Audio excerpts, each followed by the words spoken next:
This episode of Echoes of Columbo is brought to you by Columboneer William D. Support the Echoes of Columbo phenomenon and get your own executive producer credit by buying us a coffee. Link in description. He's the kind of actor who brings a smile to your face as soon as you see him. A man so serious he can't help but be hilarious. Usually a cop, but occasionally a blue-collar workin' Joe, he brings a dragnet deadpan charm to every role he plays on Columbo. As Sergeant George Kramer, he would become the lieutenant's most iconic associate, the working-class Watson to Columbo's working-class Holmes. Today on Echoes of Columbo, we celebrate the everyman's everyman, Bruce Kirby. One of the great character actors, Bruce Kirby appeared in just about everything from the 50s into the 2000s. But if you're a Columboneer, no matter what he's in, you go, hey, it's Sergeant Kramer! Even if he's an unlikable jerk, like his appearance on The Sopranos. He's a pompous man. He always was. An old New York acting chum of Peter Falk's, Kirby's 9 major Columbo appearances would only be surpassed by another Falk buddy, John Finnegan. A harbinger of the golden age of the show, Kirby first appeared in 1973's Lovely But Lethal as lab attendant, although we see his name badge reads Doug. In 1974, Kirby got his big break as a similarly put-upon sergeant credited only as Kramer in By Dawn's Early Light, and his son Bruno Kirby had a minor part too. 1975 would see Kirby's name in the opening credits of A Deadly State of Mind, where he's officially introduced by name. Sergeant Kramer, Officer Hendricks, Officer Get on with it. He's the first police official we see, and it's his biggest role yet. Kramer is all over this episode, and he'd appear even more in Identity Crisis the same year. Lieutenant, are you listening? It isn't until his last appearance in the original series, 1976's Last Salute to the Commodore, that we learn Kramer's first name is George. This is Sergeant George Kramer.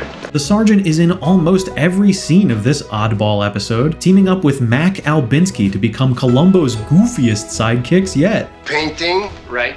And the will. And the will. The boatyards. The boatyards. When we see Kirby again in 1978's Make Me a Perfect Murder, he's playing a TV repairman, although he still gets opening billing while the episode's actual sergeant, Burke, is stuck way at the end. Fittingly, Kirby would return in 1990 for one of the revival era's great entries, Columbo Cries Wolf, although only for one uncredited scene. He's back in the very next episode, Agenda for Murder, where he's addressed simply as Sergeant. And then 5 years later, in 1995's Strange Bedfellows, he'd play the familiar sergeant role, although here he's not Kramer, but a completely different character named Phil Brindle. This is Sergeant Brindle. In his very first part, we see how well Kirby plays off Columbo as the harried, put-upon working man who just wants to do his job. I just work here, that's all. Although lab attendant Doug doesn't do his work very well, there are obviously still papers left in that trash can. His TV repairman role is similarly world-weary, but we get a glimpse of straight-faced humor as he jokes around about Dog. Well, if he didn't like it,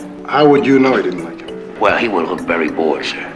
You get a sense that this character is amused by and likes Columbo, although he tries not to show it. It's the genius of Kirby as an actor that he can project this inner kindness through his bland, meat-slab face. And that's what endears George Kramer to every fan. He's tremendous, probably Columbo's most popular sergeant, although in his first outing, he's basically a stooge, a guy who doesn't get it, to contrast with Columbo, who gets it. What do I know? He just disappears. I don't know where he is. And look at how rumpled he looks, tie loosened, far from the dapper Kramer we'd get to know. By Dawn's Early Light seems to be the first time he's worked with the lieutenant. Look how impatient he is. Can we go now? How he slams the trunk. He only appears in these opening scenes, but later in Dawn, we see a doodle in Columbo's notebook. Some speculate that this is the villain Colonel Rumford, but the nose and the set of the mouth and lips make me think that this doodle is actually of Kramer. In A Deadly State of Mind, we see Kramer noticeably more patient, although he's still a little unsure of his boss. Look how he backs away when Columbo gets an inspiration, like he thinks he's gone crazy. Nice little touch by Kirby. By Identity Crisis, he's increasingly taking on the role of Columbo's handler. Lieutenant. Lieutenant? Lieutenant? Lieutenant? Lieutenant? Trying to get him to focus on what the still unimaginative sergeant sees as the important facts of the case. And Columbo trusts Kramer, knows he'll take care of critical details. You're doing just fine. Just keep up what you're doing. By the time of Commodore, we see Columbo treating Kramer as a trusted aide de camp. I love the handshake he gives when Kramer identifies who they all think is the killer. It's so heartwarming, like he's saying, "There you go, Sarge, you got it." The sergeant intrigues us because, like his boss, we know precious little about him. Nothing about his past, where he's from, why he's a cop, what he does in his off hours. Only that he's good at what he does, good enough to earn Columbo's respect. Good point, Sarge. You hit it the first time, like you said. And not be fobbed off on meaningless errands. Go ahead on your own. You find anything, you let me know. Unlike other subordinates, the lieutenant will bounce ideas off of Kramer, knowing the sergeant won't waste his time with useless conjecture. See what you think. He's almost an archetype, the sergeant. Lieutenant! Lieutenant! Lieutenant! I'm coming! At this point in the series, only 2 sergeants had recurring roles, Bob Dishy's Wilson and Kramer. Kramer appeared twice as often as Wilson, so you have to ask, why did the character vanish after season 5? I'd like an explanation. So would he. According to David Koenig's Shooting Columbo, Bruce Kirby was also an old friend of Everett Chambers, the producer of seasons 4 and 5, and Chambers encouraged writers to include Sergeant Kramer as much as possible. When new producer Richard Allen Simmons took over in seasons 6 and 7, he had his own favorite sergeant, Burke, although that character would be played by 3 different actors. It's interesting that in Make Me a Perfect Murder, Columbo is assisted by Jerome Guardino as Sergeant Burke, while Kirby is the TV repairman. What if they'd had Sergeant Kramer playing Sergeant Burke? Imagine the echoes! You gonna start that again? Still, we get an interesting twist in Columbo Cries Wolf. Kirby is an unnamed police official, never identified as Kramer or even as a sergeant. We see him act obsequious with the press. Excuse us, folks. We just had a little tiny emergency. And he seems almost hostile to Columbo along with the other higher-ups. Keep Columbo away from that chateau. Now that's an order, you hear? That's an order. In Agenda for Murder, he's called Sergeant, but never George. In fact, there's another character in the scene who he calls George. Let's keep him quiet out there, huh, George? 2 Georges on the same case? Then again, he certainly acts like Kramer, even handing off critical evidence and then hanging out in the background of the final scene, like he did in A Deadly State of Mind. The Bruce Kirby New Era waters are muddied even more by his appearance as Sergeant Brindle, who seems in all other respects identical to Kramer. But we have to take the episode at its word that this is a completely different guy. And if so, who are Kirby's characters in Cries Wolf and Agenda supposed to be? There are 4 theories. Number 1. The IMDb theory is that Kirby's unnamed roles in Wolf and Agenda are both Sergeant George Kramer. This is how the Internet Movie Database credits the parts.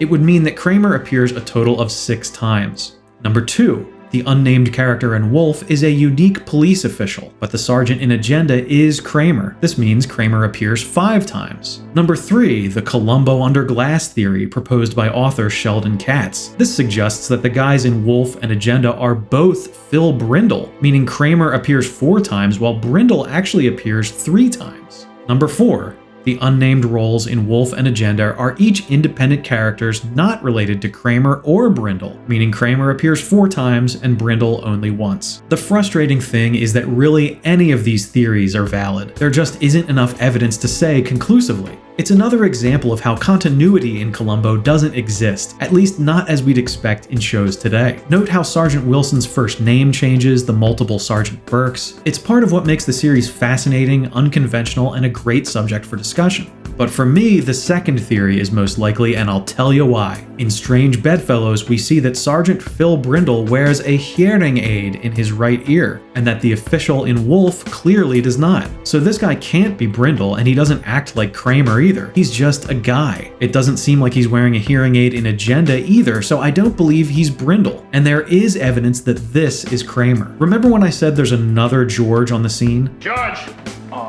George! Well, in A Deadly State of Mind, where Kirby is obviously George Kramer, there's also another guy named George. Where's the lab guy?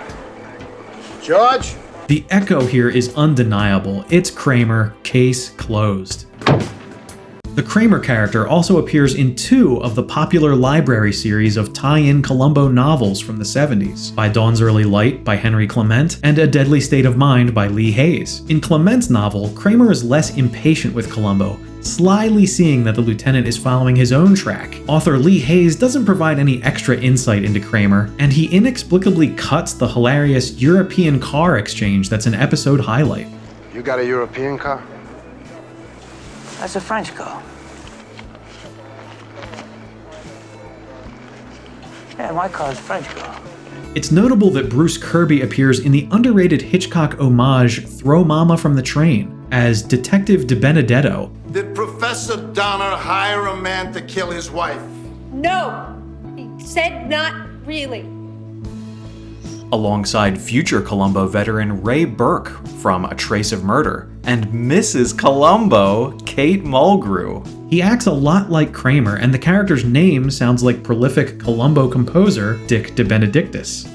Why are Kirby's Columbo parts so beloved? Who knows? They never tell anybody anything. I think it's because we can see ourselves in him. We're not as smart as Columbo, but we can imagine ourselves as Kramer. We do our jobs well, often in the face of relentless harassment. Oh, don't be like that. Give me a break. Just give me a minute to explain.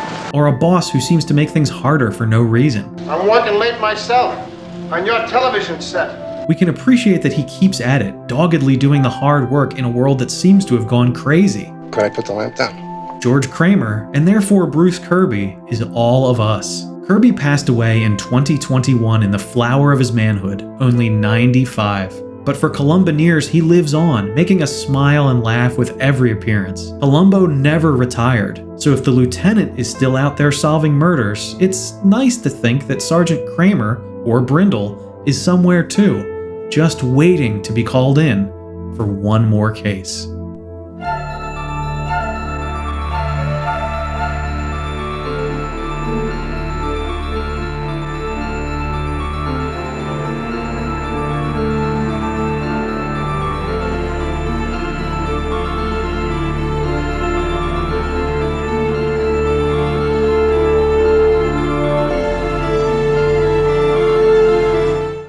The chief is crazy about it. He wants you to take him under your wing.